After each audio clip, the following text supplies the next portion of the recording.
আসসালামু আলাইকুম রহমতুল্লাহি তাআলা আবারকাতুহু। আরেকটি নতুন ভিডিও নিয়ে চলে আসলাম আপনাদের সামনে, টোনা মাছের বিরিয়ানি। তো দেখুন, আমি টোনা মাছের বিরিয়ানি বানানোর জন্য কি কি নিয়েছি। আমি নিয়েছি 16টা ডাব্বা মাছ। দেখুন ডাব্বাগুলো দেখতে কীরকম। তো নিয়েছি কি কি নিয়েছি, আমি নিয়েছি টমেটো, আর নিয়েছি ক্যাপসিকাম আর পেঁয়াজ, এবং নিয়েছি 6-7টা কাঁচা লঙ্কা। তো অবশ্যই আশা করি ভালো লাগবে। এখন নিচ্ছি কি কি নিচ্ছি দেখুন। এখানে নিচ্ছি, এটা হচ্ছে রং রং নিয়েছি 5-6টা, বেশি না। এবং নিয়েছি গোলমরিচ, আরও নিচ্ছি এলাচ, গোড়া এলাচ। তো গোড়া এলাচের সাথে নিচ্ছি ডালচিনি। দেখুন ডালচিনি অনেক চেষ্টা করেছি, পরে না, কিন্তু হাত দিয়েই নিতে হলো অবশেষে।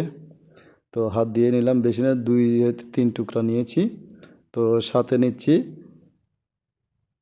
কিছু চিকন জিরা, না চিকন জিরা নিচ্ছি সাথে। এবং হয়ে গেছে আমার শুকনো মশলা। তো এখন নিব হলুদের গুঁড়ি। দেখুন 1 চামচ, 4 চামচে 1 চামচ হলুদের গুঁড়ি। তারপরে নিচ্ছি, হলুদের গুঁড়ি নেওয়া শেষ। এখন নিব, এটা হচ্ছে ওমানি মশলা। এখানে সব কিছু মিক্স করা থাকে, ওমানি মশলা, শুধু হলুদের গুঁড়ি ছাড়া। এটা হচ্ছে জিরার গুঁড়ি, জিরা পাউডার নিলাম 1 চামচ। এটা হচ্ছে ধনিয়া পাউডার নিলাম 1 চামচ। আর নিচ্ছি, এটা হচ্ছে ম্যাগি পাউডার নিলাম অল্প করে, 1 চামচ, হাফ চামচ। এরপরে নিচ্ছি 2টা চলচল। এটা টমেটো দিয়ে বানানো হয়, চলচল প্যাকেট করা থাকে এখানে, এবং ডাব্বাও থাকে, আমাদের জন্য প্যাকেট নিয়ে আসে। তো দেখুন, এই জগ দিয়ে আমি এখানে 1.5 জগ চাউল নিয়েছি। 1.5 জগ মানে হচ্ছে 3.5 কিলো। এক জগে হচ্ছে 2.5 কিলো, 1.5 জগে 3.5 কিলো। এই ডেক বসিয়ে দিয়েছি। ডেক গরম হওয়ার পরে দিয়ে দিচ্ছি তেল দিয়ে দিলাম। এখন তেলের উপরে ঢেলে দিলাম শুকনো মশলাগুলো, এলাচ, জিরা এবং গোলমরিচ, তারপরে হচ্ছে রং, ডালচিনি। শুকনো মশলাগুলো ঢেলে দিলাম। এগুলো গরম হলো। গরম হওয়ার পরে দেখুন দিচ্ছি ক্যাপসিকো। এখন সাথে দিলে এগুলো একদম নরম হয়ে যাবে, খেতে খুব লসবরা হবে, খেতে খুবই ভালো লাগবে। দিয়ে দিচ্ছি লঙ্কাগুলো, এবং দিয়ে দিচ্ছি পেঁয়াজগুলো আমরা এখানে বড় করে কেটেছি। তো আপনাদের ইচ্ছা যে এরকম টেস্ট লাগে, অবশ্যই আপনারা সেইভাবে কেটে বানাবেন।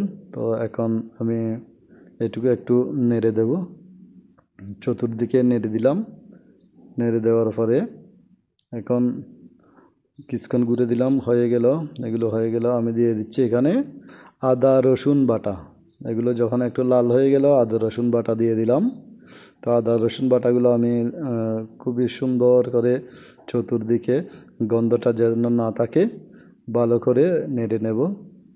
ভালো করে নেড়ে, যাতে আদা এবং রসুনের গন্ধটা না থাকে, তো এবং নেড়ে নিলাম। এবং দিয়ে দেব চলচল। ওই 2টা চলচল নিয়েছি, ওই 2টা দিয়ে দিয়েছি। এগুলো হালকা করে নেড়ে নেব। হালকা করে নেড়ে নেওয়ার পরে দিয়ে দিব মশলাগুলো। এই যে হলুদের গুঁড়ি, মশলার গুঁড়ি নিয়েছি, এগুলো ঢেলে দেব। মশলাগুলো ঢেলে দিলাম। দেখুন মশলাগুলো দেওয়ার পরে আবার একটু হালকা করে নেড়ে নিলাম। হালকা করে নেড়ে, যাতে সব দিকে থাকে একরকম, হালকা করে নেড়ে একটু পানি দিয়ে দেব। পানি দিয়ে দেব, যাতে মশলাগুলো ডেক্সির তে লেগে না যায়। তো আমি মশলাগুলো একটু লাল করে নিয়ে এখন পানি দিয়ে দেব।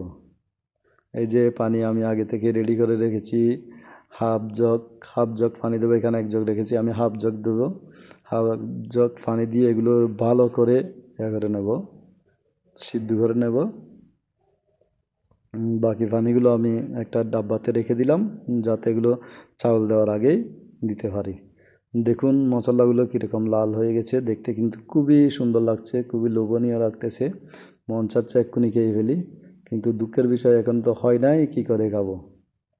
তো ভালো করে নেড়ে আমি, যাতে মশলা ভালো করে মশলা ফুটে ওঠার পর তারপরে বাকিটা কাজ এখন একটু করে ঢাকনা দিয়ে ডেকে দিলাম 2 মিনিটের জন্য।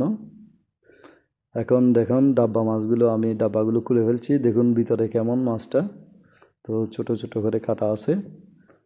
দেখুন দেখতে কিন্তু খুবই সুন্দর লাগতেছে, আর বিরিয়ানি বানালেও কিন্তু টেস্ট হয়। আবার দেখতে যাচ্ছি মশলাগুলো কীরকম হয়েছে। হ্যাঁ, মশলাগুলো লাল হয়ে গেছে, মশলাগুলো একদম লাল হয়ে গেছে। লাল হওয়ার পরে আমি টমেটোটা ঢেলে দিলাম ওখানে। টমেটো আমি বড় করে কেটেছি, যেহেতু এটা মিশে না যায়, টমেটোগুলো আলাগ আলাগ থাকে, লসবরা থাকে। তো এখন দিয়ে লবণ দেব। লবণ দেওয়ার জন্য লবণের বাটি নিয়ে আসতেছি। আমি যেহেতু 1.5 ডাব্বা চাউল দিয়েছি, 1.5 ডাব্বা চাউলের মধ্যে 3 ডাব্বা পানি দেবো, এই জন্য আমি 3 চামচ লবণ দেবো। 4 চামচে 3 চামচ লবণ দেবো। তো লবণটা অবশ্যই আপনাদের ইচ্ছে টেস্ট অনুযায়ী দিবেন, আপনাদের যেরকম টেস্ট লাগে সেই রকম দিবেন। আমি বেশি দেবো না, কেননা আমরা লবণ একটু কম খাই, সেই জন্য আমি 3 চামচ লবণ দেবো। তো আর একটু করে বেশি করে দিলাম, যাতে পানি একটু বেশি লাগে। হয়তো পানি একটু বেশি লাগতে পারে, এই জন্য দেখে এখন মাছগুলো ঢেলে দিব। পানিটা যখন ফুটে গেছে মাছগুলো ঢেলে দিচ্ছি। দেখুন কিভাবে আমি মাছগুলো ডালতেছি, একটাও মাছও থাকবে না, ডাব্বাটা কিন্তু একদম পরিষ্কার হয়ে যাবে। মাছগুলো ঢেলে দিলাম। সব মাছ ঢেলে দেওয়ার পরে আমি এখন নেড়ে ভালো করে নেড়ে তারপরে চাউল ঢাকি দিলাম। ঢাকি দেওয়ার পরে এখন চাউল দিয়ে দিলাম, চাউলের সাথে সাথে মাছও দিয়ে দিলাম। দেখুন চাউলটা আমার কীরকম এখন, চাউলটা কীরকম হলো দেখুন।